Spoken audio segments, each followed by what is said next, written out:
In today's video, I'm going to teach you how to add custom SKU numbers on eBay. Custom SKUs, or stock keeping units, are your internal codes for tracking items. They don't show to buyers, but they make your life much easier when you're organizing inventory, matching orders to bins or shelves, or reconciling sales and returns. Let's walk through how to add them clearly and confidently. Start by signing into eBay and heading to the top of the page. Click Sell. This takes you into the selling workflow where you manage and create listings. You'll see tools for active, scheduled, and draft listings. Using SKUs from the start helps you stay consistent, especially if you're listing multiples or similar variations. Next, open the listing you want to update. Go to your drafts and click Resume Draft. This brings up the listing editor so you can add details before publishing. Working from a draft is great because you can update information without buyers seeing changes in real time, and you won't lose your place if you step away. With the listing editor open, look toward the top portion of the form where you set your title and core item details. This is the main hub for your listing information.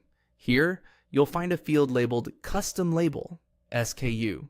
This field is reserved for your internal code. It's not visible to buyers, and it won't affect search results that shoppers see. It's there to help you stay organized behind the scenes. Click into the Custom Label, SKU field and type the SKU you want to use. Choose a format that's short, readable, and meaningful to you. Many sellers include a category code, a short product identifier, and an attribute like color, size, or location. For example, you might use something like TEXL BLK or BN03, but consistency is to use the same structure across all your listings so you can sort, filter, and find items quickly later. Avoid special characters that could cause confusion and stick to letters, numbers, hyphens, or underscores.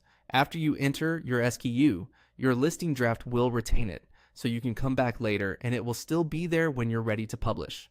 That SKU will also appear in your order details once the item sells, making it easy to pick, pack, and ship accurately. That's all there is to it.